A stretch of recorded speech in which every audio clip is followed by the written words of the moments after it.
My own hands trembled when I touched the violet marks encircling my throat like a necklace of shame. It had been exactly 48 hours since my son Fred had wrapped his fingers around my neck and squeezed until I saw stars dancing before my eyes. 48 hours since I heard my daughter-in-law, Jessica, let out that cold laugh while I struggled to breathe on the floor of my own living room. Hi, I am Barbara Miller. I am 68 years old and I live in a brick house with a shingled roof in a quiet neighborhood here in Ohio. For 43 consecutive years, every morning at 6:30 sharp, I walked 10 blocks to Washington Elementary School, where I taught more than 2,000 children to read and write. My students called me Miss Barbara, even after I got married, because that was how my career had started, and that was how I wanted it to end. When I retired 3 years ago, I thought my moment of peace had finally arrived, my moment to wake up without an alarm clock, to sip my herbal tea slowly on the back patio while listening to the blue jays singing in the oak tree, my moment to knit blankets for my future grandchildren and watch soap operas without having to worry about grading notebooks until the early hours of the morning. But life had other plans for me. Plans that included becoming a prisoner within the same walls where I had dreamed of finding tranquility. Plans that would lead me to discover that my own son, the creature I carried in my womb for 9 months and raised with all the love a mother can give, was capable of trying to take my life with his own hands. The story I'm going to tell you today changed everything I thought I knew about family, about unconditional love, about the limits of what a mother can endure. It is a story that took me from the deepest humiliation to the most empowering moment of my existence. A story that taught me that even at 68, when many think there is no time for drastic changes, we can still surprise ourselves. When I look back, I can clearly see the signs I should have recognized much earlier. But when you are living a nightmare day after day, when the abuse becomes so gradual that it feels like the new normal, it is difficult to realize you are drowning until the water already covers your head completely. It all started in the most innocent way possible. Fred was 35 years old when he lost his job at the auto shop where he had worked for almost 10 years. The economic crisis had hit our town hard, and many small shops were closing or reducing staff. Fred was not the only one left without a job, but he was the one who took the longest to accept that he needed to look for alternatives. During the first months of unemployment, he and Jessica lived off the savings they had and the salary she earned as a sales associate at a clothing store in the mall. It was a modest income enough for a couple without children, but not to maintain the 2-bedroom apartment they rented downtown. Jessica had become part of our family 4 years ago when she and Fred decided to marry after dating for 2 years. She was a thin girl with long, dark hair and eyes that always seemed to be calculating something. She came from a family of market traders, hard-working but tough people, used to fighting for every dollar they earned. At first, my relationship with her was cordial but distant. She was not the type of daughter-in-law I had imagined for Fred. I dreamed of a warmer girl, more family-oriented, perhaps a teacher like me or a nurse, someone with a vocation for service. But Fred seemed happy with her, and that was what mattered to me. The first time they mentioned the possibility of coming to live with me was during a Sunday lunch in March of last year. Fred had been particularly quiet during the meal, barely touching the pot roast I had prepared, especially for him his favorite dish since childhood.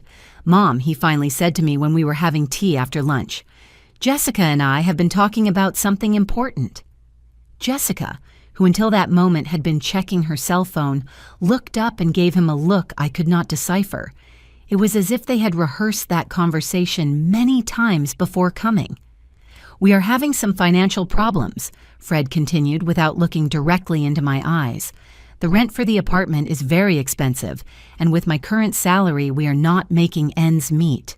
Fred had gotten a job at another shop, but the pay was significantly lower than before. Also, the new job was much further away, which meant more gas money. We thought that maybe if it is not a bother for you, we could stay here for a while, just until our financial situation improves. He finished finally looking up to meet my eyes. My first reaction was surprise, but it quickly transformed into a mixture of maternal compassion and a strange sense of usefulness that I had not felt since my retirement. My house was indeed big for one person. It had 3 bedrooms. Mine, the one that had been Fred's when he lived with me, and a third one that I used for storage, but that could easily become an additional living room. "Of course you can stay," I replied without hesitating too much. "This will always be Fred's house, and therefore yours too, Jessica. We are family." I vividly remember the smile that appeared on Jessica's face at that moment. It was a smile that reached her lips, but not her eyes. A smile that should have served as a warning of what was to come. But at that moment, I interpreted it as relief and gratitude. "Thank you so much, Miss Barbara," she told me with a sweet voice she would rarely use with me again. "I promise it will not be for long. As soon as things get better, we will move to our own place." Fred got up and gave me a tight hug, the kind of hug he had not given me since he was a teenager. "Thanks, Mom. I knew I could count on you." A week later, they arrived with their belongings in 3 taxi trips. They did not have many things. Some boxes of clothes, a small TV, a laptop, some books and magazines, kitchen utensils that Jessica insisted on bringing, even though I already had everything necessary. The first days were almost like a family honeymoon. They settled into Fred's room, which still kept some posters of football teams from his teenage years. Jessica organized her things in the closet with a meticulousness that initially seemed admirable to me. Fred seemed more relaxed than he had been in months freed from the constant stress of expenses he could not cover. We established a routine that seemed to work for everyone. I got up early as I had done for decades and made breakfast. Fred left for the shop at 7:30. Jessica left for the store at 8. I spent the day doing the usual housework, tending my small vegetable garden in the backyard, reading, watching TV. In the evenings, when they returned from work, we had dinner together at the dining table. We talked about their jobs, about the news, about plans for the weekend. Fred seemed more communicative than he had been in years, telling me anecdotes about his coworkers, about the cars he fixed, about difficult customers. Jessica also participated in these conversations, although her contributions tended to be complaints about her boss, about demanding customers, about how hard it was to work standing up all day. I listened with genuine interest, happy to have young voices in my house again, happy to feel useful and needed. On weekends sometimes we went out to the farmer's market together or went to visit my sister Rachel, who lives in the next town over. They were moments that made me feel like we really were a united family, that my decision to accept them at home had been the right one. But as often happens with situations that seem too good to be true, this family harmony had an expiration date. The changes began subtly, so gradually, that at first I thought it was my imagination or my exaggerated sensitivity as an older woman. The first sign was the issue of housework. During the first few weeks, we all contributed in some way. Fred mowed the lawn on Saturdays and helped with the heavy grocery bags. Jessica occasionally washed the dishes or swept the patio, but little by little, these contributions became spaced out until they disappeared completely. The transition was so gradual that it is difficult to pinpoint exactly when it stopped being collaboration and became unilateral expectation. One day, Fred did not mow the lawn because he had a backache. The next week because it had rained and the grass was wet. The third week, he simply did not mention it. And when I mowed the lawn on Sunday morning, he watched me from the window without offering help. With Jessica, the process was even more subtle. She started forgetting to wash the dishes she used for breakfast, leaving them in the sink for later. When she came home in the evenings, she always had some justification for not helping. She was very tired. Her feet hurt. She had to study for a course she had started taking online. "Miss Barbara," she would say to me with that smile that no longer reached her eyes, "I hope you do not mind that I leave these little plates here. It is just that I arrive so exhausted that I can barely stand up. How could I refuse? How was I going to look like the bad mother-in-law who does not understand the difficulties of a working daughter-in-law?" So I washed her dishes, picked up her things, cleaned the mess she left in the bathroom. Slowly, imperceptibly, I was becoming the unpaid maid of my own house. And the most painful thing of all is that for a long time, I did not realize that was exactly what was happening. Now, when I think about those first months, I wonder how I could be so blind, so naive, so desperately in need of feeling useful and loved that I did not see the warning signs that were right in front of my nose. But I guess when you have spent your whole life caring for others, first, your parents, then your husband, then your son, then 2,000 students, over 4 decades, it is hard to realize you are being taken advantage of. It is hard to distinguish between giving out of love and being exploited for convenience. The line between being a generous hostess and being a victim of emotional and financial abuse is thinner than many people imagine. And that line becomes even blurrier when the people mistreating you are the ones who are supposed to love and respect you the most in this world. But I am getting ahead of myself in my story. Now I must tell you exactly how a 68-year-old woman who had spent her entire life being respected by her students' colleagues and neighbors ended up being strangled by her own son in her own living room while her daughter-in-law laughed as if she were watching a comedy on television. I must tell you how that same woman found the strength she did not know she had to completely change that situation in the most unexpected and definitive way possible. Because this story, although it began with humiliation and violence, ends with something I never thought I would be able to experience at my age: true freedom. Tell me here in the comments where you are watching this video from, what is your city, your country? Have you gone through a similar situation in your family? And if you have not subscribed to the Elderly Stories channel, yet subscribe now. Because every week I bring real stories of people like me who went through difficult times but found the strength to change their lives. Hit the notification bell so you do not miss any videos. But what really happened during those following months, what led me to that terrible moment when I felt my son's hands around my throat, began with changes that at first seemed so small, I almost did not notice them. The changes began on a rainy Tuesday in May, exactly 3 months after Fred and Jessica moved into my house. I remember the date precisely because it was the day I always went to the bank to collect my pension, a routine I had kept religiously for the 3 years since my retirement. That morning, I got up as always at 6. I made breakfast for the 3 of us and got ready to leave. Jessica had already left early because she had inventory at the store, but Fred was still at home, which surprised me because he normally left at 7:30. I found him sitting at the kitchen table still in pajamas with an expression I had not seen on his face before. It was not sadness or worry.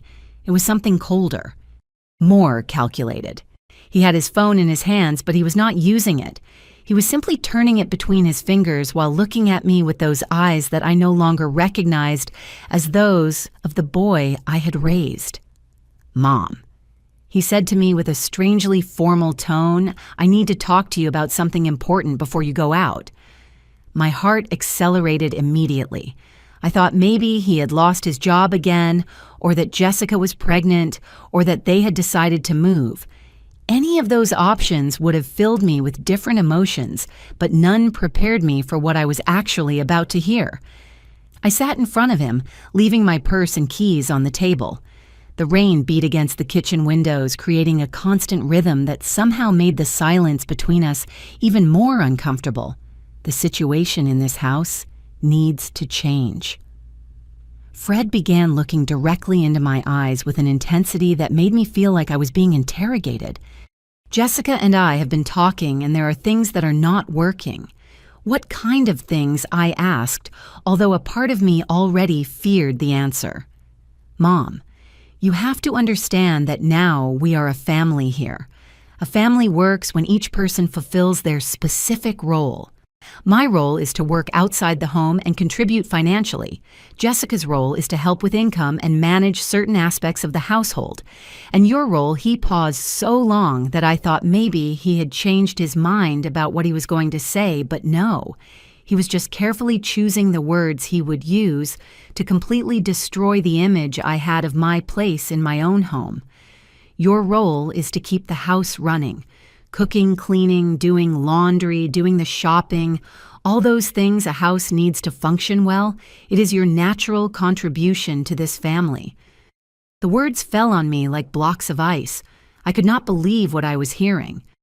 My own son was officially assigning me the role of maid in my own house, and he was doing it with the coldness of a manager explaining job responsibilities to a new employee, Fred.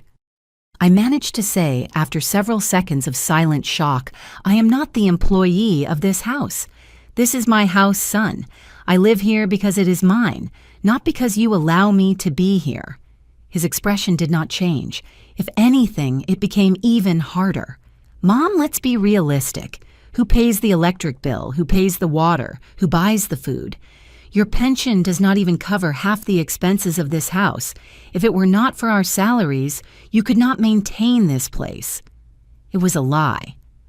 My pension was modest but sufficient for my basic needs, and I had been contributing proportionally to the expenses since they arrived. But Fred had distorted the numbers to create a narrative in which I was a financial burden instead of the owner of the house who had generously opened her doors. Besides, he continued without giving me a chance to respond. You are retired. You do not have a job. You do not have responsibilities outside the home. It is logical that you take charge of the housework. We work 8 hours a day outside the home. When we arrive, we want to find the house clean and the food ready. It is not too much to ask. It is not too much to ask.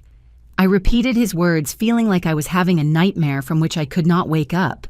Fred, I worked 43 years of my life. I got up at 5:30 in the morning for 4 decades to go teach. Now I have the right to rest, to do things at my own pace. Mom resting does not mean being a burden to the family. If you want to live here, you have to contribute something. And what you can contribute is keeping the house running. The word burden resonated in my head like a painful echo. My own son had just called me a burden. Me, who had raised him alone after his father died. Me, who had worked double shifts for years to give him education and opportunities. Me, who had sacrificed my youth, my personal dreams, my chances of rebuilding my love life. All for him. If you do not like the proposal, he added with a cold smile, I will never forget. You can always look for another place to live, but if you decide to stay here, these are the rules. I got up from the chair feeling dizzy. I could not fully process what I had just heard. I left the house to go to the bank as I had planned, but I walked through the streets like a zombie without really seeing anything around me. At the bank, while I waited in line to collect my pension, I tried to analyze rationally what had happened. Maybe Fred was going through a difficult time at work. Maybe the financial pressure had made him irritable. Maybe he just needed time to realize how unfair his proposal was. But when I returned home 2 hours later, I found evidence that Fred was completely serious. There was a handwritten list taped to the refrigerator door, a list of chores with my name at the top. Mom's responsibilities, the title said, written in Jessica's handwriting. Below was a detailed list. Monday, laundry, clean bathrooms, prepare special lunch. Tuesday, general house cleaning, ironing, grocery shopping. Monday, Wednesday, clean windows, organize closets, prepare special dinner. And so it went day by day until Sunday, which included deep cleaning of the whole house and meal prep for the following week. I stood in front of that list for several minutes, reading it over and over again, trying to convince myself it was some kind of cruel joke. But it was not a joke. It was a work schedule, like the ones we used at school to organize student activities. I tore the list off the refrigerator and went straight to Fred's room. I knocked on the door harder than I intended. Fred, I need to talk to you right now. He came out of the room with an annoyed expression as if I were an annoying salesperson interrupting his nap. What is this? I asked him, waving the list in front of his face. It is exactly what it says. It is Mom. An organization of the tasks you are going to do. Jessica was kind enough to write it down so you do not forget anything. Jessica made a chore list for me in my own house. Yes, Mom. Jessica is very organized with these things. She thinks that if she has everything written down, it will be easier for you to remember what to do each day. The humiliation of knowing that my daughter-in-law had the audacity to make a chore list for me, as if I were a new employee needing instructions, was almost as painful as my son's betrayal in allowing it. Fred, I am not going to follow this list. I am not your employee. I am your mother, and this is my house. His expression changed drastically. The mask of patience fell off, revealing a coldness that scared me. Mom, we already talked about this morning. If you want to stay here, these are the conditions. If you do not like them, you know where the door is. That night, when Jessica returned from work, she was waiting for me in the living room. I wanted to hear from her own lips the justification for that list. Jessica, I told her as calmly as I could, I need you to explain why you made a chore list for me. She sat on the sofa with the comfort of someone who feels completely like the owner of the place. She did not even look ashamed or uncomfortable. Oh, Miss Barbara, do not get like that. It is just to organize ourselves better. A house does not maintain itself right. And since you have all the time in the world, I have all the time in the world because I earned it working 43 years. I interrupted her. Well, yes, but that time has passed. Now you are retired and we are working. It is natural that the person who is at home takes charge of things around the house. Fred appeared from the kitchen with a beer in his hand, as if he had been waiting for this conversation to make his triumphal entry. Mom Jessica is right. You cannot live here as if you were a guest in a hotel. We all have to contribute in some way. Contribute. But this is my house. I am giving you a roof. I am sharing my space. Your house, which you could not maintain without our financial help. Fred cut me off. Mom, be realistic. Without our salaries, you would have to sell this house or go live in a nursing home. Those words were like a slap in the face. A nursing home. My own son was threatening to send me to a nursing home if I did not accept being his free maid. Besides, added Jessica with that fake smile, I was starting to hate. It is not so terrible, just normal house chores. Any housewife does them every day. I am not your housewife. I am the owner of this house. On paper, maybe said Fred with a tone that froze my blood. But in practice, this house runs on our money, and whoever puts up the money makes the rules. That night, I could not sleep. I stayed awake until 4 a.m, turning that conversation over in my head. How had I reached this point? How had I raised a son capable of treating me that way? Where had I gone wrong, but more importantly, what was I going to do about it? The following days were a nightmare of gradual humiliations. Fred and Jessica began to implement their system of rules with an efficiency that suggested they had been planning it for a long time. Every morning after they left for work, I found little notes stuck all over the house. Mom, today I need you to wash my work uniform and leave it well ironed for tomorrow. Miss Barbara, you forgot to clean the bathroom mirror yesterday. Please do it today. Mom, last night's food was very salty. Be careful with that. Every note was like a small stab of authority. They had become my supervisors, and I had been demoted to the role of maid with constant performance evaluations. But the most painful thing was not the tasks themselves. I had been doing housework all my life, and I did not mind cleaning or cooking. The painful thing was the attitude, the way they spoke to me as if I were an employee. They could scold if I did not meet their expectations.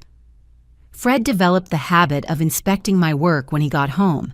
He walked around the house checking that everything was clean and tidy, exactly as he wanted. If he found something he did not like, he came to find me to let me know his disapproval. Mom, there is dust on the dining table. You did not clean it today.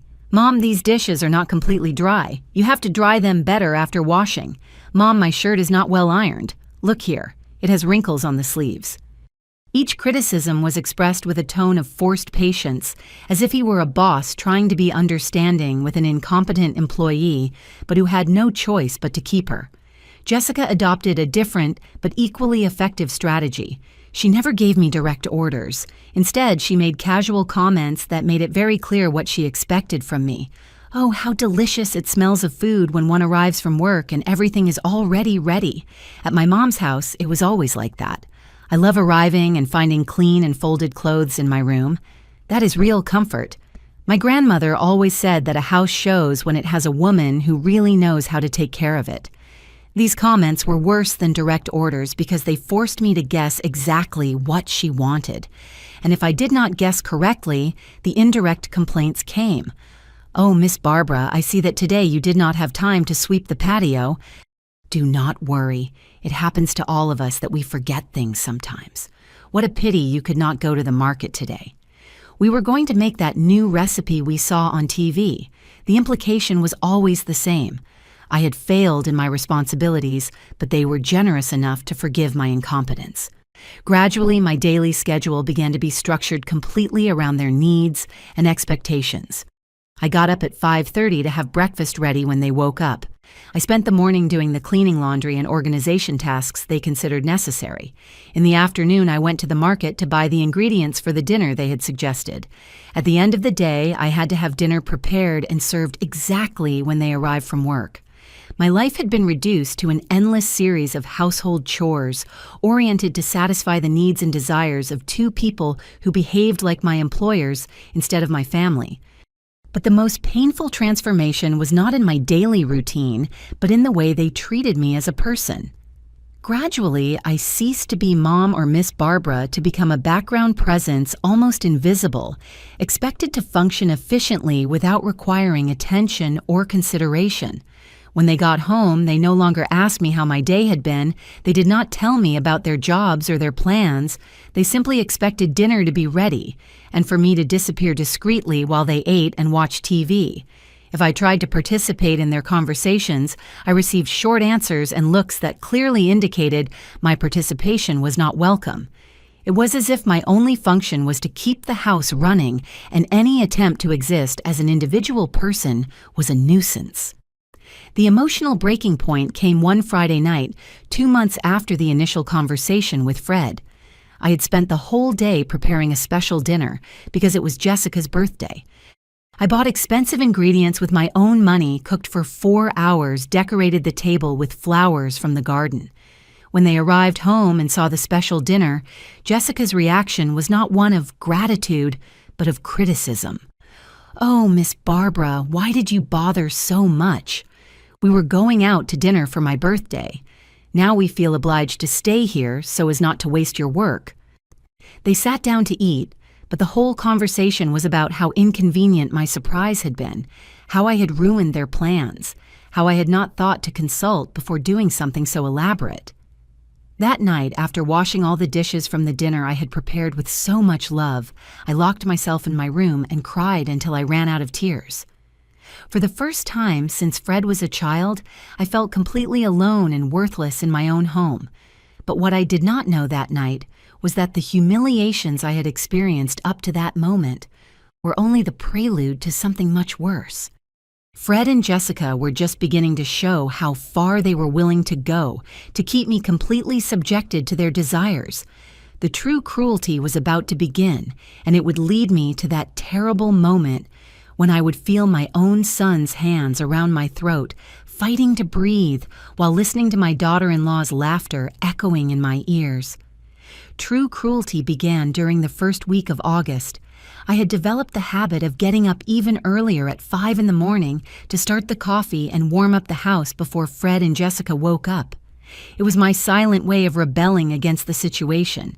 If I was going to be treated like an employee, at least I would be the best employee possible, so efficient that they could not find excuses to complain. But that strategy backfired. Instead of earning respect, I only established an even higher standard of service that they began to consider normal and then insufficient. It was a Wednesday morning when Jessica came down to breakfast with a particularly annoyed expression. She sat at the table without greeting me, checked her phone while I poured her coffee and served toast, and then dropped a bomb that would completely change the dynamic of our coexistence.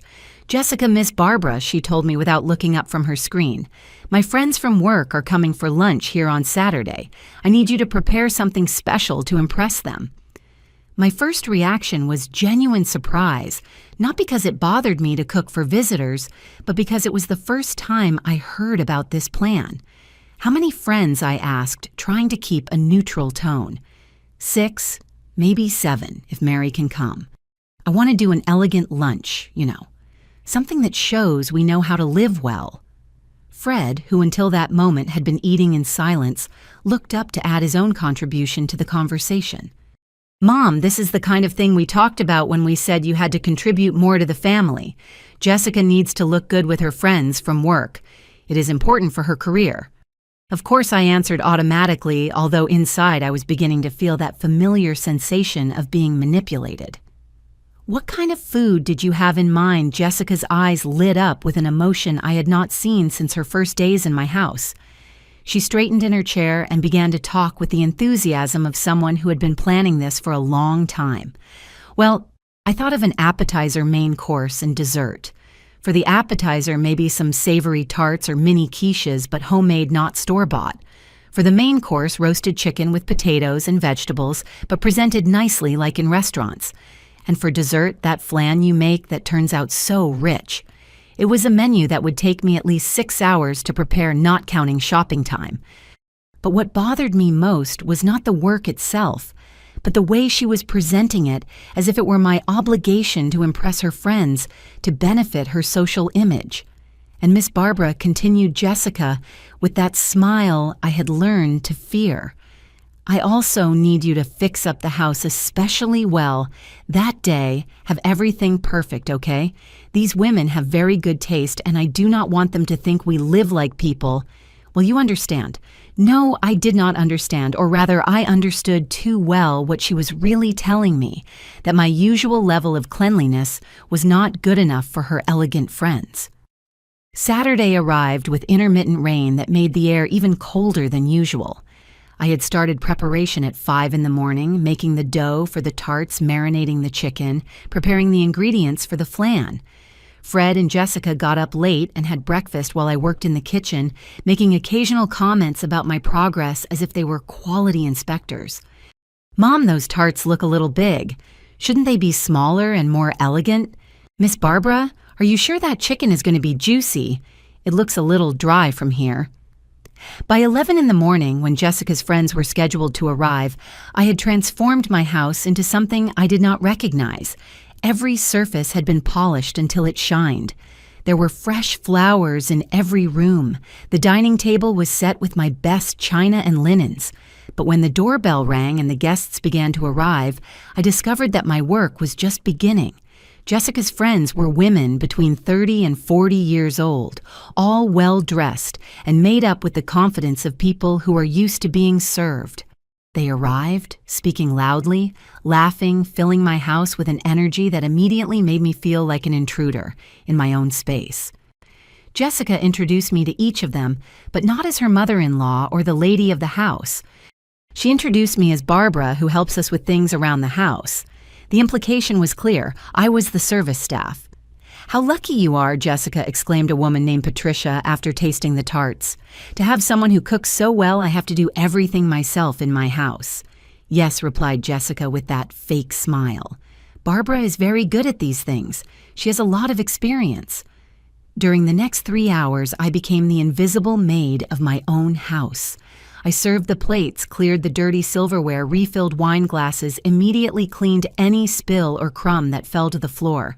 The women talked about their jobs, their husbands, their vacation plans, as if I were not present.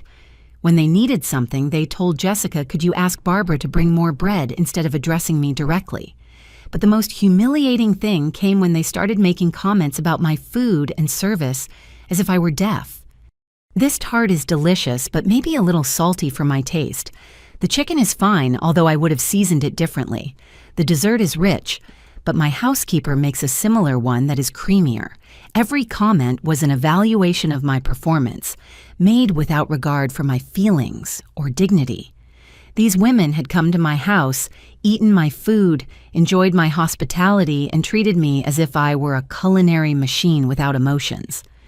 When they finally left around 4 in the afternoon, I was physically and emotionally exhausted.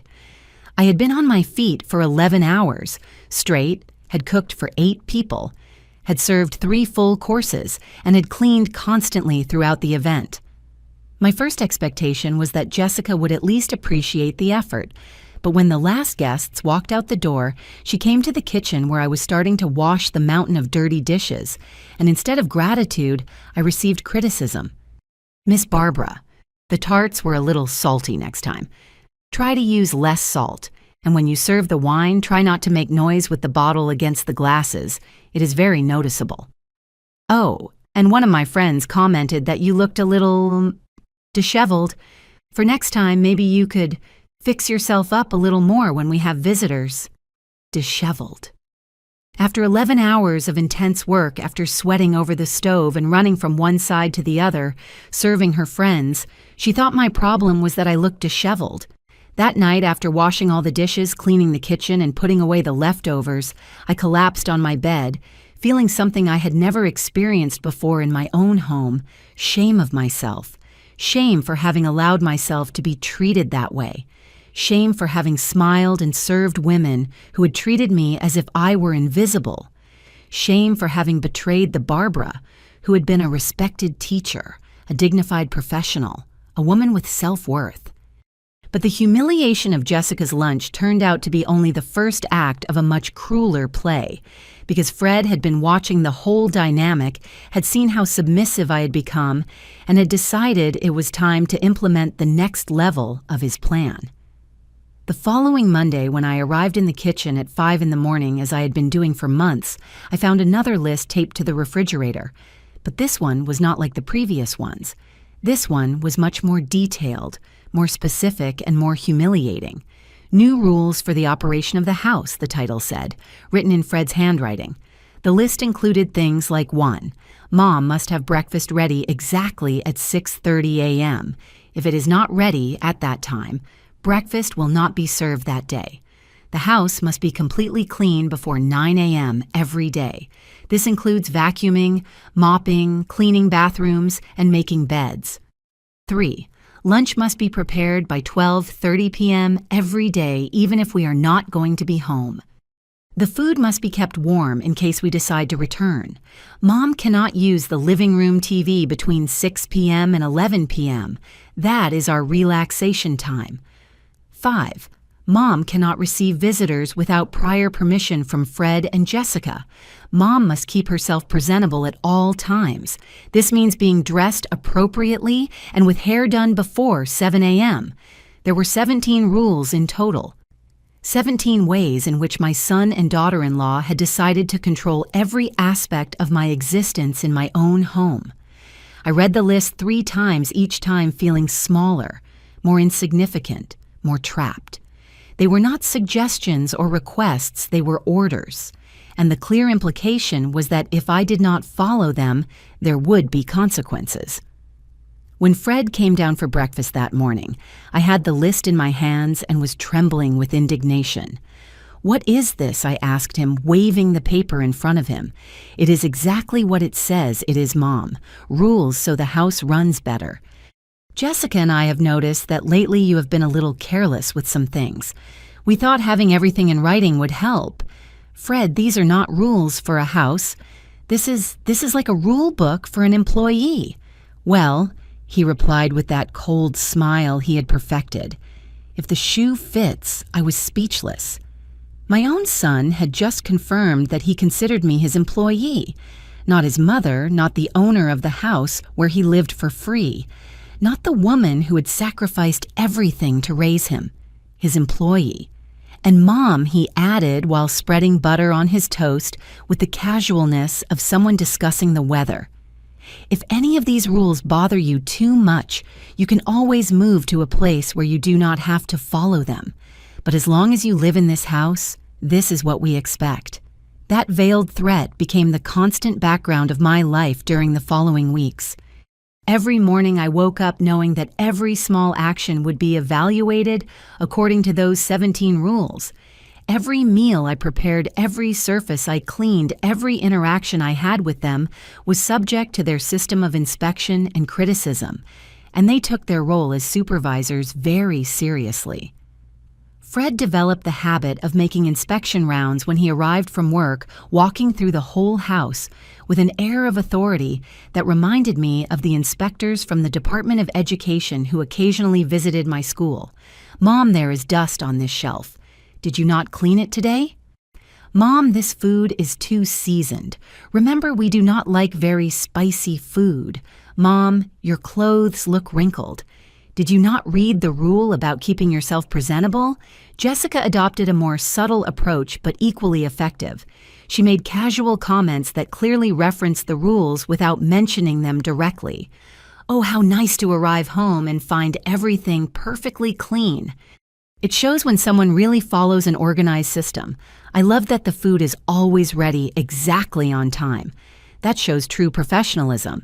It is so nice to have the house quiet in the evenings, each person in their space, without bothering each other. Every comment was a reminder that my behavior was being monitored and evaluated constantly. I could not relax even for a moment because any deviation from their expectations would result in criticism or worse, in threats of expulsion. Gradually, I began to develop physical symptoms of constant stress. My hands developed a slight tremor, which was especially noticeable when serving tea or writing. I started having frequent headaches, especially in the afternoons after a full day of walking on tiptoes around their demands. My sleep patterns became erratic. I woke up several times each night worrying about the next day's tasks, mentally reviewing the list of rules to make sure I had not forgotten anything. Some nights I got up at 3 in the morning to check that the kitchen was completely clean, terrified that Fred would find some problem during his morning inspection. But the most painful change was not physical, but emotional. Gradually, I began to lose the sense of who I was as a person. For 43 years, I had been Miss Barbara, respected by her colleagues, loved by her students, recognized in her community as an educated and dignified woman. Now I was simply Mom, the maid of my own house, whose only value lay in her ability to keep the house running, according to other people's specifications. I stopped looking in the mirror because I did not recognize the woman reflected there. It was a hunched woman with deep dark circles, with the constantly anxious expression of someone living in a state of permanent alert. It was a woman who had learned to walk silently, to speak in a low voice, to make herself invisible, to avoid conflict. My few friends who still visited me occasionally began to comment on my personality change. "Barbara, you look very tired lately. Are you okay, Barbara? Before you were so talkative. Now you barely speak when I come to visit." But I could not explain to them what was happening. How could I admit that my own son had turned me into his servant? How could I confess that I had lost control of my own life in my own home? The shame was too great, the humiliation too deep. So I lied.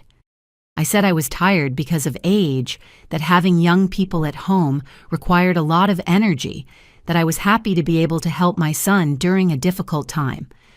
Lies that sounded noble and maternal, but hid a much darker reality. The straw that broke the camel's heart came during the second week of October, when temperatures began to rise. Fred had had a particularly stressful week at work, and that meant his domestic inspections had become even more rigorous than usual. That afternoon when he arrived home, I was finishing ironing his work clothes for the next day. It had been a long day. I'd washed all the house laundry, cleaned the 3 bathrooms, prepared the lunch they had not come to eat, did the shopping for dinner, and cooked a full dinner that was now waiting in the oven. Fred entered the house with a particularly somber expression. He did not greet me, as had been his custom for the last few months. He simply left his backpack on the floor and began his routine inspection. First, he went to the kitchen, where he opened the oven to check dinner. Then he went to the dining room, where he ran his finger over the table surface to verify there was no dust. Then he checked the bathrooms, the living room, and finally arrived at his room, where he found the clothes I had been ironing.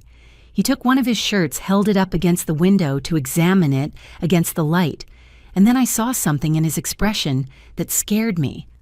It was not just annoyance or criticism, it was pure rage. "Mom!" he shouted with a voice that made the windows shake. "Come here right now!" I ran to his room with my heart pounding with terror. In all the months of criticism and humiliation, he had never yelled at me with that intensity. "What is this?" he roared, shaking the shirt in front of my face. "Is this what you call ironing?" I looked at the shirt, desperately trying to see what I had done wrong. It looked perfectly ironed to me, but clearly he had found some defect. "Fred, No, do not call me Fred. This shirt is full of wrinkles. Look here and here and here." He pointed to areas that to my eyes looked perfectly smooth, but his rage was so intense I did not dare contradict him. "I am sorry, son. I can iron it again." "Of course you are going to iron it again, and this time you are going to do it right. I am sick of your shoddy work." That was when the moment arrived that would change everything forever. Fred approached me with the shirt still in his hands, and for the first time in my life, I saw something in his eyes that terrified me to the bone. It was not just rage. It was something much darker, much more dangerous. And it was in that moment I understood that the escalation of humiliations had reached its final point, and that what came next would be something from which I could never return. What followed in that room forever changed the nature of our relationship. Fred got so close to me that I could feel his hot breath on my face. His eyes had an expression I had never seen before, not even during his worst teenage tantrums. It was a cold, calculating look, but at the same time filled with a fury that seemed to have been accumulating for months. "Mom," he told me with a dangerously low voice, "I think you are not understanding what your situation is here." My heart began to beat so hard I was sure he could hear it. Something in his tone told me this conversation would not be like the previous ones. This would not be a simple criticism about my housework or a veiled threat about finding another place to live. This was something more serious, more definitive. "Fred, I just want to do things right," I began to say. But he cut me off with a sharp gesture of his hand. "Shut up. When I am talking, you shut up and listen." He had never spoken to me that way. Not even when he was a rebellious teenager had he used that tone of absolute authority with me. It was as if he had been practicing this conversation, preparing for this moment when he would finally establish the definitive rules of our coexistence. "You seem to have trouble understanding simple concepts." He continued, starting to walk from one side of the room to the other, like a general giving orders to his troops. "So I am going to explain it to you one more time, but this time I want to be completely sure you understand." He stopped in front of me and bent down slightly so his eyes were level with mine. The gesture was clearly intimidating, designed to make me feel small and helpless. "This house runs on our money. Without mine and Jessica's salary, you could not pay even half of the monthly expenses. Your retired teacher's pension is a pittance that is not enough for anything. Is that clear so far?" I nodded silently, although deep down I knew he was exaggerating our financial contribution. Yes, they helped with expenses, but my pension covered a significant part of the house costs. However, at that moment, I did not dare contradict him. "Good. Second point. You are living here by our generosity. We could easily rent an apartment and leave you alone here struggling to pay all the bills with your ridiculous pension. But we do not do it because we are good people who take care of family. Is that also clear?" I nodded again, feeling smaller and smaller with every word that came out of his mouth. "Third, and this is the most important. If you want to continue living here, you have to earn that privilege every day. And the only way to earn it is by being useful, keeping this house spotless, cooking delicious meals, and doing everything we need without complaining or making a face." The word privilege resonated in my head like a painful echo. Living in my own home had become a privilege I had to earn daily, according to my own son. And fourth, he added with a smile that froze my blood, If you fail in any of these aspects, if your work is not up to our standards, or if we have a conversation like this again because you cannot iron a simple shirt correctly, then we are going to have to reconsider this whole arrangement. Do you understand me clearly? Yes, Fred. I whispered, feeling as if the words were being torn from my throat. Perfect. Now go iron that shirt again, and this time do it right, because I do not want to have to repeat this conversation. I left the room with my legs shaking and the shirt in my hands. I went to the ironing board in the kitchen, but my hands were shaking so much I could barely hold the iron. For the next 20 minutes, I worked that shirt until every fiber was perfectly smooth, checking it over and over under different lights to make sure there was not the slightest wrinkle. When I returned to Fred's room with the re-ironed shirt, he examined it meticulously under the ceiling lamp, checking every inch as if he were a quality inspector in a textile factory. Better, he said finally, hanging the shirt in his closet. I see that you can do things right when you set your mind to it. Remember this standard for the future. That night, I could not eat. Fear and humiliation had formed a knot in my stomach that made it impossible to swallow anything. I sat at the table with Fred and Jessica while they ate dinner and discussed their plans for the weekend. But I just moved the food around on my plate, unable to bring anything to my mouth. Miss Barbara observed Jessica. You are not eating. Do you feel okay? I am fine, I lied. I am just not very hungry. You must eat, insisted Fred with that new authority in his voice. You cannot fulfill your responsibilities if you do not feed yourself properly. My responsibilities. Even my eating had been reduced to a utilitarian function related to my ability to serve them. The following days passed in a fog of hypervigilance and constant anxiety. Every task I performed was done with the meticulousness of someone who knows she is being watched and evaluated. I ironed every garment 3 times before considering it finished. I cleaned every surface until it shined. I cooked every meal as if my life depended on the perfection of the result. But no matter how much effort I put in, there was always something that could be criticized. The soup was too hot or too cold. The dishes were not completely dry after washing.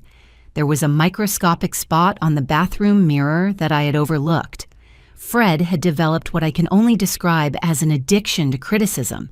He seemed to get genuine pleasure from finding faults in my work, no matter how insignificant. And every criticism came accompanied by a reminder of what would happen if my performance did not improve. Mom, this rice is a little sticky. I hope tomorrow you remember to cook better because we are not going to tolerate low-quality food indefinitely. Mom, you forgot to clean the base of the toilet. These little details matter if you want to keep this house in acceptable condition. Mom, your clothes look wrinkled again. We already talked about the importance of keeping yourself presentable. Jessica had adopted a role of assistant supervisor that in some ways was even more humiliating than Fred's direct criticisms. She made apparently casual comments that were actually evaluations of my performance. Oh, how delicious the kitchen smells when someone really knows how to season food correctly. I love arriving home and finding everything so well organized. It shows when someone puts real effort into their work. It is a blessing to have someone at home who understands the importance of small details. Every compliment was actually a subtle way of reminding me that my value as a person depended entirely on my ability to maintain their satisfaction with my housework. But the most painful thing was not the constant criticism, but the way they had managed to convince me that I deserved it. Gradually, I began to internalize their standards as my own. When I found a small imperfection in my work, I felt genuinely guilty, as if I had failed not only them, but myself. I developed a self-criticism routine that was even more rigorous than their inspections.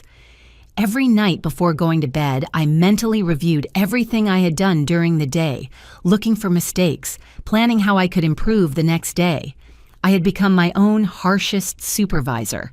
The few times I managed to do something they considered exceptional, the feeling of relief and satisfaction was so intense it had become addictive.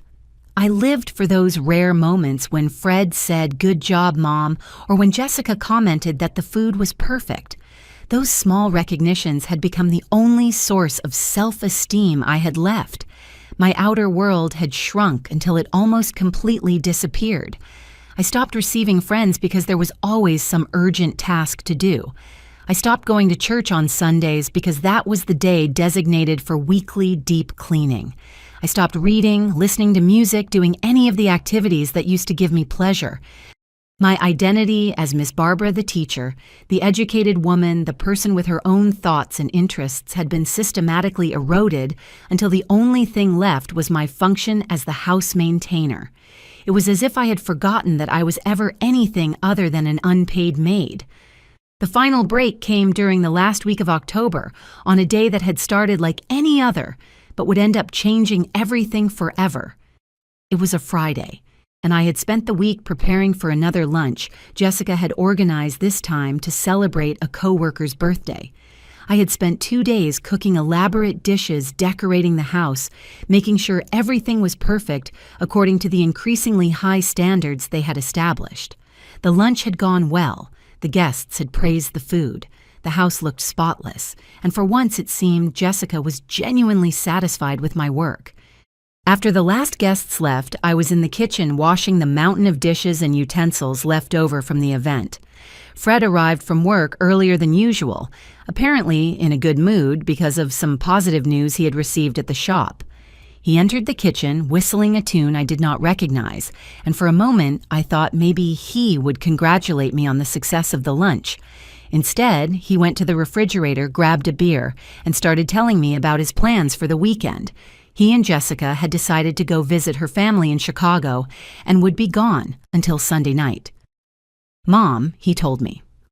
While opening his beer, "We are taking advantage of the fact that we will not be here, so you can do a complete cleaning of the whole house. I want everything to be perfect when we return on Sunday. And when I say perfect, I mean every corner, every surface, every detail must be spotless." I nodded automatically, although inside I felt a familiar pang of resentment.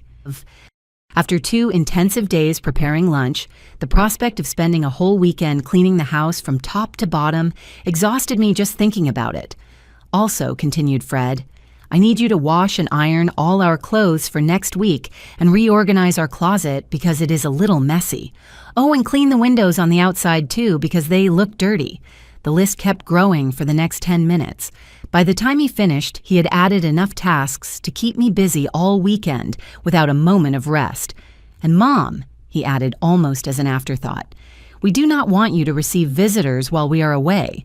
We need to know that you are going to be focused on your work, not distracted with unnecessary socializing." That restriction was the straw that broke the camel's back. Not only had they turned me into their unpaid maid, but now they also controlled my social life, deciding when and with whom I could interact. "Fred," I said, surprising myself by using a firmer tone than I had used in months, "I think you are asking too much. I also need time to rest." The silence that followed was deafening. Fred stood motionless with the beer halfway to his mouth, looking at me as if I had said something completely incomprehensible. Slowly, he lowered the beer and turned to look directly at me. "Excuse me," he said with a dangerously calm voice. "Are you telling me you are not going to do what I ask?" I am not saying that, I replied quickly, already regretting having spoken. "I am just saying that maybe we could distribute the work differently." Mom Fred interrupted me, and something in his tone made my blood freeze. "I think we need to have another serious conversation."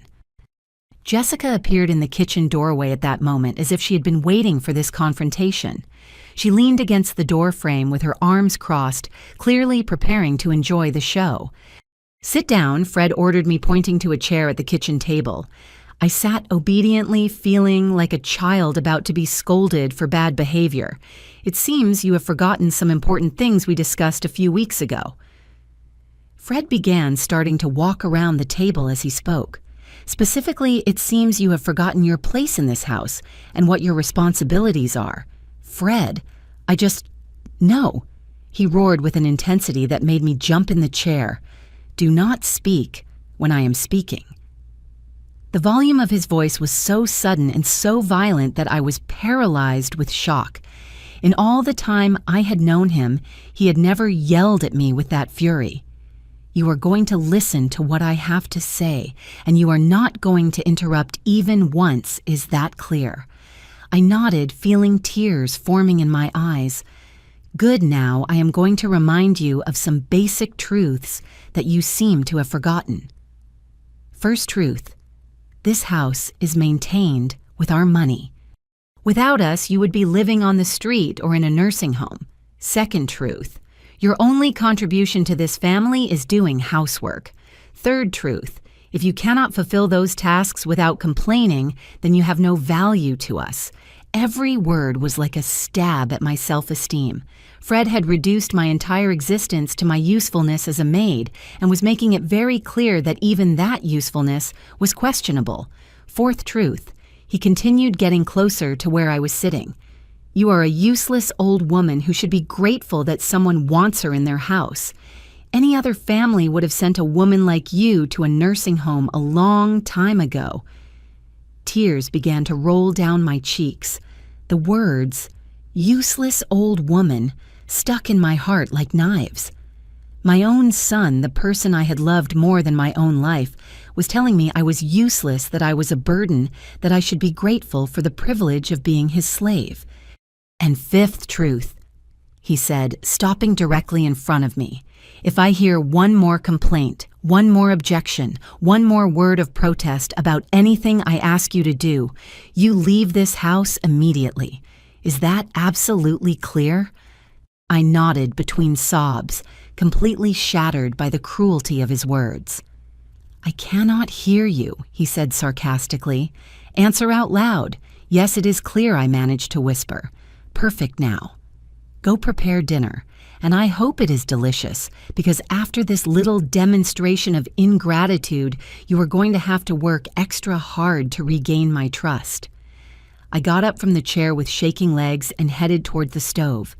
As I began to prepare dinner with hands that trembled uncontrollably, I heard Fred and Jessica talking in low voices at the table behind me. "I think she needed that reminder," I heard Jessica say. Lately, she had become a little uppity. "Yes," replied Fred, "but she already got the message. There will be no more problems." That night, after serving dinner, washing dishes, and doing all my usual chores, I locked myself in my room and cried until I had no more tears left. For the first time since this nightmare began, I seriously contemplated the possibility of leaving my own home. But where could I go? How could I explain to my sister or my friends that my own son had turned me into his slave? The shame was too great, the humiliation too deep. I did not know that the next day, when they returned from their trip to Chicago, Fred would decide that words were no longer enough to keep me in my place. I did not know that he would have escalated his cruelty to a level that would change everything between us forever. I did not know I was about to discover exactly how far my own son was willing to go to ensure my total submission. The weekend Fred and Jessica spent in Chicago was the strangest of my life. For the first time in months, I woke up without the sound of the alarm clock at 5 in the morning. For the first time in so long, I drank my herbal tea slowly, without rushing, listening to the birds singing in the backyard, without having to worry about the tasks I had to complete before they got up. But the peace I should have felt was marred by a constant sense of anxiety. Even being alone in my own house, I could not relax completely. Their critical voices resonated in my head like ghostly echoes. "Mom, there is dust on this shelf. Miss Barbara, the food is too seasoned. Useless old woman who should be grateful." I meticulously fulfilled all the tasks Fred had assigned me for the weekend. I cleaned every surface of the house until it shined. I washed and ironed all their clothes with the care of someone preparing a bridal trousseau. I reorganized their closet according to a system I hoped they would find satisfactory. But as I performed each task, something began to change inside me. Maybe it was the temporary solitude. Maybe it was the accumulated exhaustion of months of constant humiliation, but I began to see my situation with a clarity I had not had before. I saw myself from the outside, a 68-year-old woman with 4 decades of successful professional career, crawling around her own house like a maid terrified of losing her job on Sunday afternoon. When I was finishing cleaning the exterior windows as Fred had ordered, my neighbor, Mrs. Rose, approached over the fence that separated our yards. "Miss Barbara," she said to me with an expression of concern, "I haven't seen you for weeks. Is everything okay?" It was a simple question, but it took me by surprise. When was the last time someone had asked me how I was as a person, not as a domestic worker? "I am fine, Rose," I answered automatically, although my voice sounded strange even to me. "You do not look well," insisted Rose, studying my face with those penetrating eyes older women develop. "You look different, thinner, more tired. And why are you cleaning windows on a Sunday afternoon? Wasn't that the day you always reserved for resting?" Rose's observation hit me like a bucket of cold water. She was right. Sundays used to be my sacred day of rest, when I stayed in pajamas until late, read novels, cooked something special just for myself. When had I lost that? When had I allowed my day of rest to become another work day to satisfy other people's demands? It is just that I have visitors this week and I want everything to be perfect. I lied. Rose looked at me with an expression suggesting she did not completely believe me, but she did not insist. After a few minutes of casual conversation about the weather and neighborhood gossip, she said goodbye and went back to her house, but her words kept ringing in my head. "You look different." That night, for the first time in months, I stood in front of the mirror in my room and really looked at myself. What I saw terrified me. The woman staring back at me was a diminished, hunched, dull version of who I had been. My hair, previously always well-groomed, looked dull and neglected. My eyes, which for decades had shone with the intelligence and confidence of a respected educator, now had the cautious expression of someone living in a constant state of alert. But the most shocking thing was not seeing the physical deterioration, but recognizing the spiritual deterioration. At some point during these months of gradual humiliations, I had stopped being Barbara Miller, the teacher, and had become something that did not even have a proper name. I was simply Mom to Fred and Miss Barbara to Jessica. Titles that now sounded more like job positions than expressions of family affection. Fred and Jessica returned Sunday night with the cheerful mood of people who had enjoyed a weekend of freedom. They arrived loaded with gift bags from Jessica's family and talking animatedly about the places they had visited, the foods they had tasted, the people they had met. Mom Fred shouted upon entering, "Bring us something to drink." The trip was long and we are thirsty. I ran to the kitchen to prepare fresh juices, feeling like a waitress serving customers who just arrived at a restaurant. While I served the drinks, they inspected my work from the weekend with the meticulousness of auditors reviewing account books. "Good Mom," said Fred after his inspection round. "The house looks acceptable, although I noticed the master bathroom window still has some water spots." My heart sank. I had spent 2 hours on that window, specifically cleaning it with 3 different products to make sure it was perfect, but apparently my definition of perfection still did not match his. And Miss Barbara added, "Jessica, my underwear is not folded the way I like." Remember I showed you the specific technique last week? I nodded silently, mentally, promising to pay more attention to her underwear folding preferences. The fact that a 30-something-year-old woman was giving me detailed instructions on how to fold her underwear was humiliating beyond words, but I had already lost the ability to be outraged by these things. The following days passed in the usual routine of housework and constant criticism, but something had changed in my perspective. Rose's words continued to resonate in my mind. "You look different." I began to observe my own life from an external perspective, as if I were an anthropologist studying power dynamics in a middle-class American home. What I saw horrified me. In the course of less than a year, I had been systematically stripped of my dignity, my autonomy, my personal identity, and my sense of self-worth. I had been reduced to a function, and not even a particularly valued function. I was like an old computer that still worked for basic tasks, but would be replaced without a second thought if something better came along. On Thursday of that week, while cleaning Fred and Jessica's room, I found something that froze me. It was a list written on a paper that had fallen behind Jessica's nightstand. The list was titled, Options for Mom, and contained 3 points. 1. St. Joseph's Nursing Home cheapest option. Research waiting lists. Sister's house in the next town. Ask if she accepts her permanently. Maintain current situation if behavior improves. The list was dated 2 weeks ago, which meant they had been actively discussing getting rid of me while I worked tirelessly to maintain their satisfaction. All my effort, all my submission, all my renunciation of my personal dignity, and they saw it simply as one option among several, probably not the preferred one. I silently put the list in my pocket and finished cleaning the room as if nothing had happened. But inside, something fundamental was changing. The despair I had felt for months began to transform into something more dangerous. Cold fury.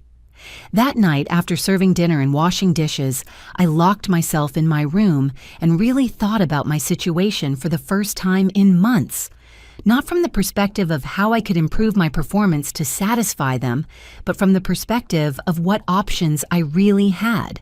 The most shocking realization was understanding that I had been operating under false premises this whole time. I had accepted Fred's narrative that this house was maintained with his money, that I was a financial burden, that my only possible contribution was housework. But was that really true?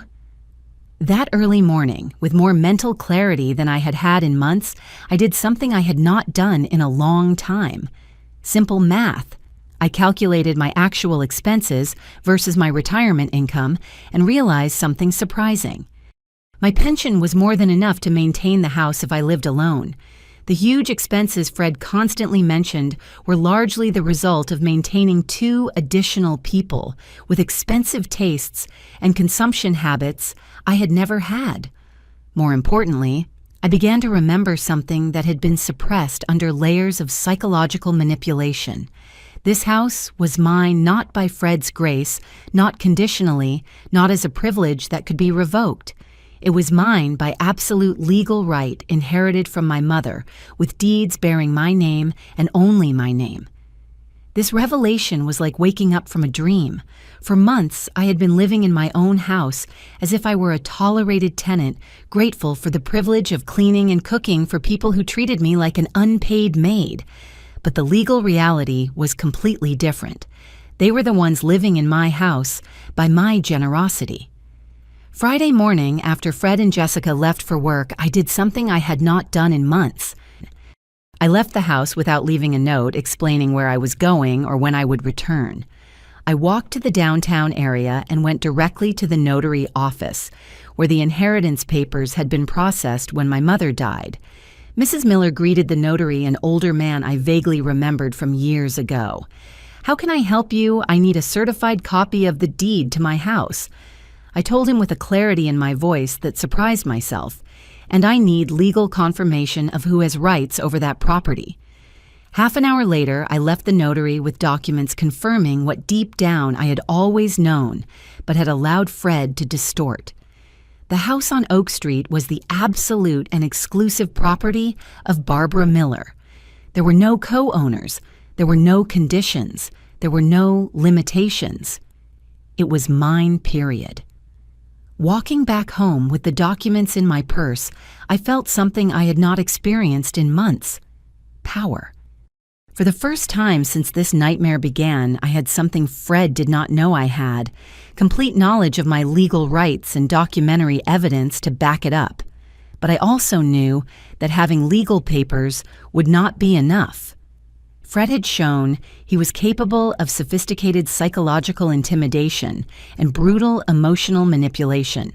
If I simply showed him the papers and asked him to change his behavior, he would probably find new ways to maintain control. I needed a more definitive plan. I needed something that would cut off at the root any possibility of this situation continuing. During the weekend, while performing my usual household chores under the constant critical supervision of Fred and Jessica, I began to carefully plan every detail of what I would do. It would not be an emotional confrontation or an argument that could be manipulated. It would be a cold and legal execution of my rights as owner. Monday morning, while they were at work, I started preparations. First, I went to the bank and transferred all my savings to a new account I opened only in my name. Then I visited a lawyer specializing in real estate law to confirm exactly what my legal options were to end an unwanted living situation. Madam explained the lawyer, a young but competent man, as the exclusive owner of the home. You have absolute right to decide who lives there. You can give a reasonable deadline for people to leave, and if they do not do so voluntarily, you can start a legal eviction process, which is considered a reasonable deadline for family members, usually 30 days, but in cases of serious conflict, it can be less. Even 24 hours is legally acceptable if there are justified circumstances. I thought about all the months of humiliations the list I had found about sending me to a nursing home, the constant threats, the way they had turned me into a prisoner in my own home. And if they refuse to leave, then you can call the police. With property documents and a formal eviction statement, the authorities can physically remove people from the property. I left the lawyer's office feeling like a different woman from the one who had entered. For the first time in months, I had a concrete plan, solid legal backing, and the certainty that I would not have to spend another day being mistreated in my own home. I spent the rest of the week in silent preparation. I discreetly separated Fred and Jessica's belongings from mine. I organized my important documents. I prepared the legal statements I would need, and most importantly, I mentally prepared for what I knew would be the most difficult confrontation of my life. The moment arrived on Friday afternoon. Fred had had a particularly stressful week at work, which meant he had been especially critical of my domestic performance. That afternoon, when he returned home, he found a particularly trivial pretext to unleash his accumulated frustration.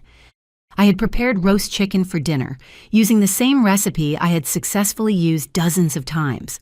But that night, Fred decided the meat was dry and tasteless, and that it was evidence my cooking was deteriorating with age. "Mom," he told me with that dangerously calm voice I had learned to fear, "I think we need to have another serious conversation about your performance here." "My performance," I repeated. And for the first time in months, there was something in my tone that was not automatic submission. Fred noticed the change immediately. His eyes narrowed as he studied me, trying to assess if I was openly challenging him. "Yes, your performance. Your work in this house has been consistently mediocre lately. The food is poorly seasoned, the cleaning is not at the level we expect, and your attitude." "My attitude?" I interrupted, surprising myself by speaking before he finished. "Do not interrupt me," roared Fred. And in that moment, I saw the flash of violence in his eyes that I had been unknowingly waiting for. He approached me with quick and deliberate steps. And for the first time since he was a child, I physically feared my son. But strangely, fear did not paralyze me as it had done for months. Instead, it gave me crystal clear clarity about what I had to do. "You are going to listen to me when I speak to you," he growled, putting his face very close to mine.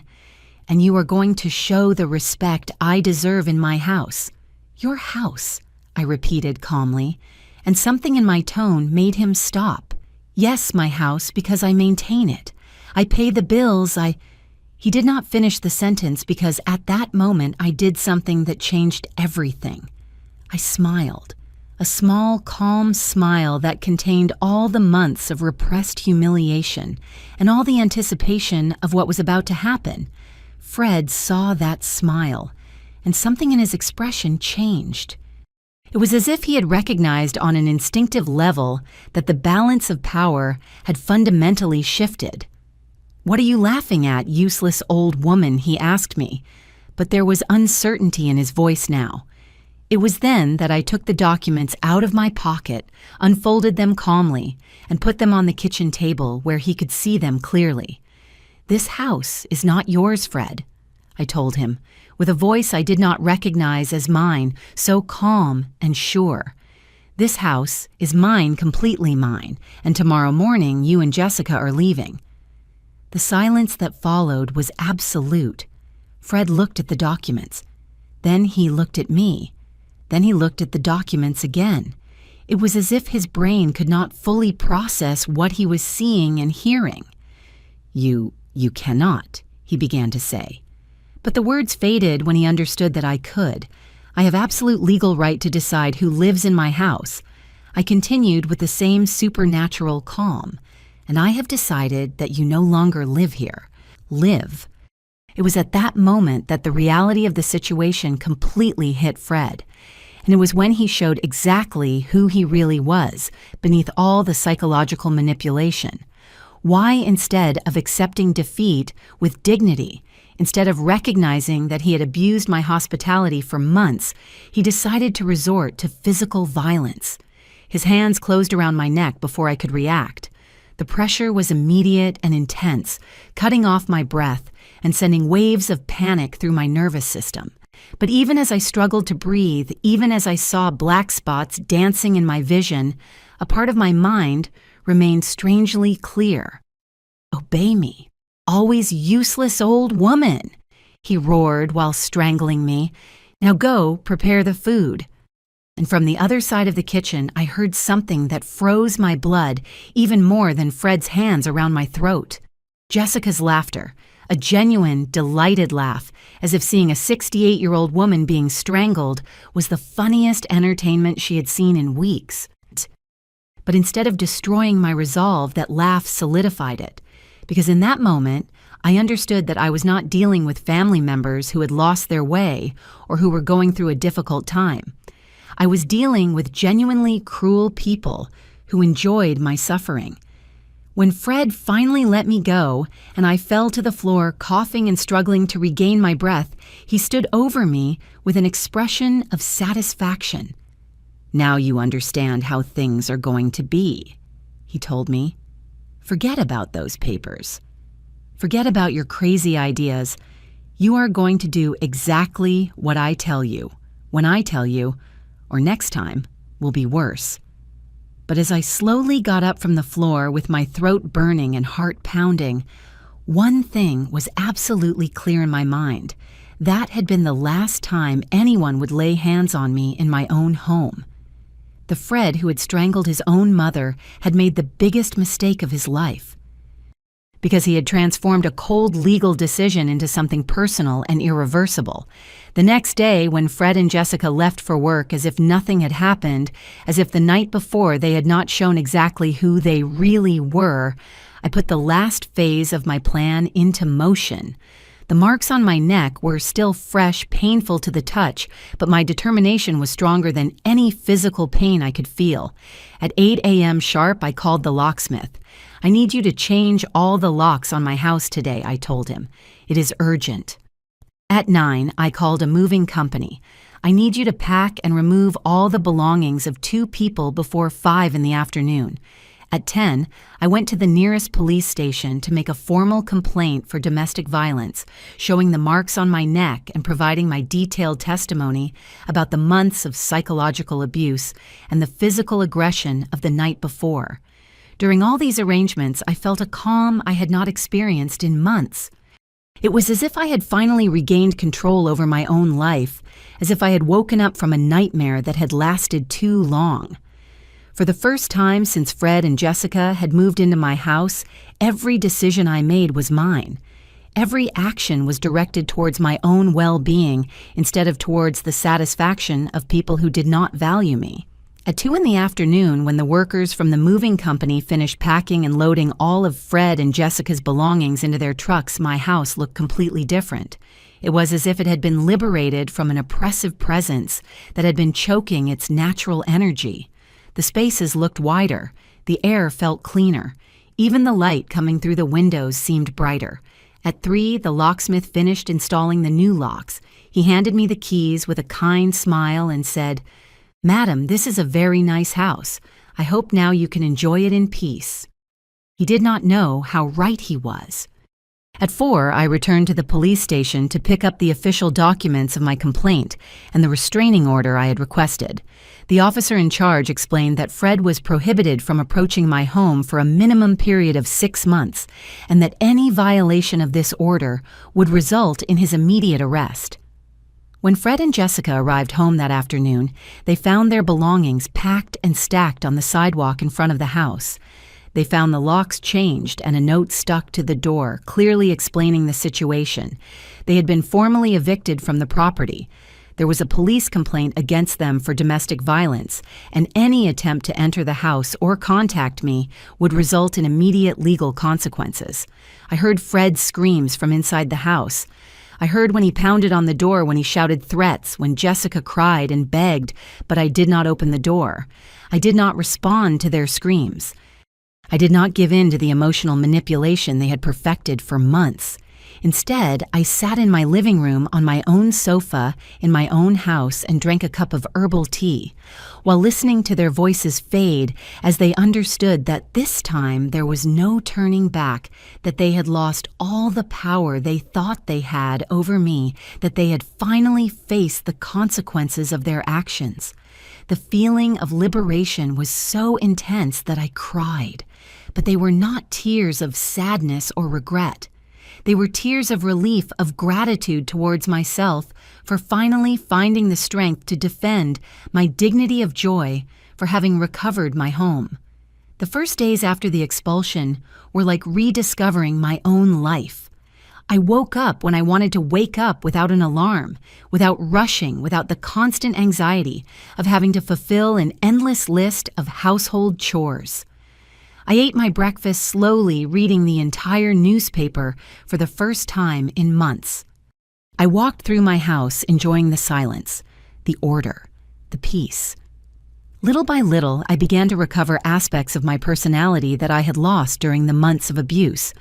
I went back to listening to music, something I had stopped doing because Fred and Jessica always had complaints about my music selection.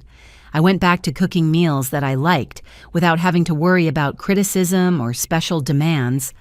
I went back to reading novels, watching my favorite TV shows, simply existing as a person with my own desires and interests instead of as a domestic function. I called my sister Rachel in the next town and told her what had happened. Her reaction was initial shock, followed by unwavering support. "Barbara," she told me, "I always knew something was wrong when you talked to me these last few months. Your voice sounded different, kind of dull, but I never imagined it was so serious. You did the right thing getting them out of your house. No one has the right to treat you that way, not even your own son." Her words confirmed something I had begun to suspect, that the abuse had been obvious to outsiders. But I had been so immersed in the situation that I had lost the perspective to fully recognize it. I also spoke with some of my former colleagues from schoolwomen who had known me for decades as a competent and respected professional. Their reactions were similar: shock, indignation, and total support for my decision. Barbara, my former principal, Mrs. Linda, told me, "You are one of the most dedicated teachers I have known. For 40 years, you demonstrated your strength, your intelligence, your capability. That your own son could not see, that is his loss, not yours." These conversations helped me rebuild my sense of self-esteem. For months, I had begun to believe Fred and Jessica's narratives about my incompetence, my uselessness, my dependence on their generosity. But listening to people who knew me from before this nightmare reminded me of who I really was. A strong, intelligent, capable woman who had had a successful career and had raised a son, although that son had turned out to be a disappointment. About a month after the eviction, Fred appeared at my door. I saw him arrive from my living room window, walking slowly down the street with an expression I had not seen on his face in years: humility. He rang the doorbell softly, not like the aggressive demands I had gotten used to. I did not open the door. Instead, I spoke to him from inside. "Fred, there is a restraining order against you. You cannot be here." "Mom," he said, and his voice sounded different, too smaller, less sure. "I just want to talk to you. I want to apologize." "No, there is nothing to talk about, and your apologies come too late. Please, Mom, I have been thinking about everything that happened. I realize I was wrong. I want to fix things between us." It was exactly the kind of emotional manipulation that had worked successfully for years. The contrite, repentant Fred who promised to change if I only gave him another chance. But this time, I had the perspective I had lacked before. "Fred," I told him, "through the closed door, you had 35 years of opportunities to treat me with respect when you decided to put your hands on my neck, when you decided to call me a useless old woman, when you decided to turn me into your maid. You lost all future opportunities. But I am your son," he insisted. And I could hear tears in his voice. "A son who respects his mother." I replied, "You demonstrated that you are a man who abuses older women when you think you can get away with it. Those are two very different things." He stayed outside for almost an hour, alternating between pleas and veiled threats. But I did not give in. I did not open the door. I did not change my mind. I did not allow guilt or emotional manipulation to convince me to give him another chance. Eventually, he left, and that was the last time he tried to contact me directly. Through mutual acquaintances, I found out that he and Jessica had to rent a small apartment on the outskirts of the city, that they were struggling financially, that their relationship was under stress because of economic difficulties. Part of me felt tempted to feel sorry for them, but I reminded myself that they were experiencing the natural consequences of their own decisions. Today, 6 months after recovering my house, I can honestly say that I am happier than I have been in years. My life is quiet, orderly, peaceful. I get up when I want, eat what I want. I watch what I want on TV. I have visitors when I feel like it. I go out when I feel like it. And I live according to my own schedule instead of according to other people's demands. I have reconnected with friends I had lost during the months of isolation. I have returned to participate in church and community activities. I have started teaching adult literacy classes at the community center, using the skills I developed during my career as a teacher. More importantly, I have recovered my sense of personal dignity. I no longer walk with hunched shoulders. I no longer speak in a low voice for fear of disturbing someone. I no longer live in a state of constant alert, waiting for criticism or demands. The most important lesson I learned from this experience is that it is never too late to defend your own dignity. No matter how old you are, no matter who is mistreating you, you always have the right and the responsibility to say enough. You always have the power to change a situation that is not tolerable, even when that situation involves the people closest to you. I also learned that family abuse can be incredibly subtle and gradual. It did not start with physical violence.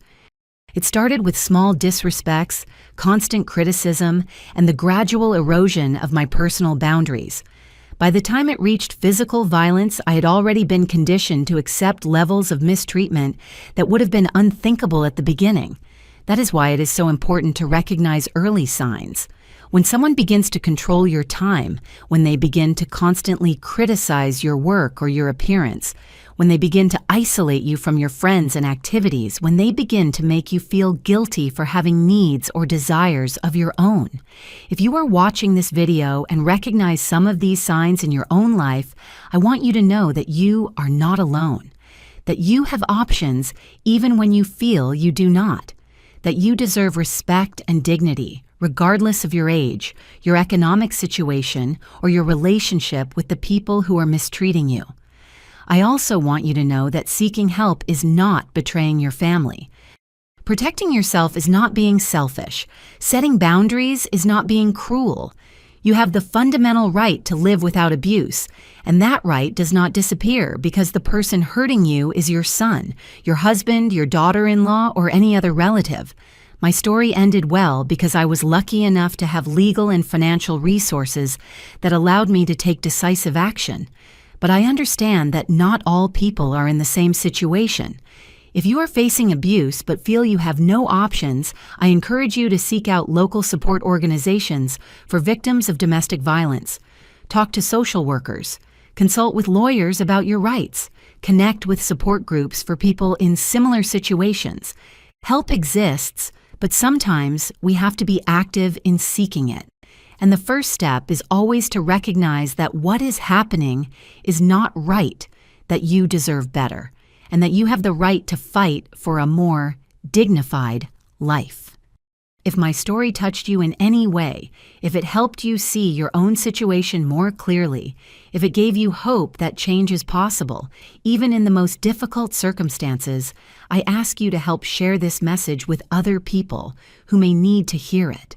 Subscribe to the Elderly Stories channel because every week I bring real stories of people who, like me, went through difficult times but found the strength to change their lives. These are not invented or dramatized stories. They are real experiences of real people who want to share their lessons, learn to help others who may be going through similar situations. Like this video if you think it is important for people to know about these issues. Social media algorithms only show content that has a good response from the audience. So your like helps more people find these stories when they need them. But more importantly, leave me a comment. Tell me what you thought of this story. Have you gone through something similar? Do you know someone who is facing family problems like the ones I faced? What part of my story impacted you the most? Do you agree with the decisions I took, or do you think I should have done something different? Your comments are incredibly important to me, not only because they help me understand how these stories are affecting people, but because they create a support community for all of us here. When you share your experience in the comments, you help other people who are reading to feel less alone with their own problems. And do not forget to check the other videos on the channel. We have stories about all kinds of difficult situations, problems with adult children, marital conflicts, economic difficulties, health problems, loss of loved ones. There is wisdom in every story lessons that can be applied to many different life situations. If this channel is helping you in any way, if these stories are making a difference in your life or in the life of someone, you know you can also support us through thanks. It is a form of donation that helps us enormously with the costs of producing these videos. Making this content requires a lot of time and resources. I have to investigate each story carefully, write the scripts, record the videos, edit them, and upload them. There are also costs for equipment, software, and other technical expenses that are necessary to maintain the quality these important stories deserve. Every contribution through thanks allows us to keep the channel running and continue bringing daily videos with real stories that can inspire, educate, and help people who are facing their own challenges. Your support makes it possible for us to continue sharing these experiences that otherwise might remain in silence. When you support the channel, you are not only helping with production costs, you are investing in the creation of a platform where people can share their most difficult stories without shame, where we can learn from each other, where we can find inspiration and hope in the experiences of people who have overcome situations that seemed impossible. Every dollar you donate goes directly to improving the quality of the videos, to being able to dedicate more time to researching and writing these stories, and to expanding the reach of the channel so that more people can find the support and inspiration they need. Remember, you are never alone in your struggles. There is always someone who has gone through something similar. There are always lessons to learn. There is always hope for the future. My story began with humiliation and abuse, but ended with dignity and freedom. Your story can also have a different ending than seems possible now. Thank you for joining me on this journey, for listening to my story, for being part of this community of people who believe it is always possible to change our lives for the better. See you in the next video, and remember, it is never too late to defend your own dignity.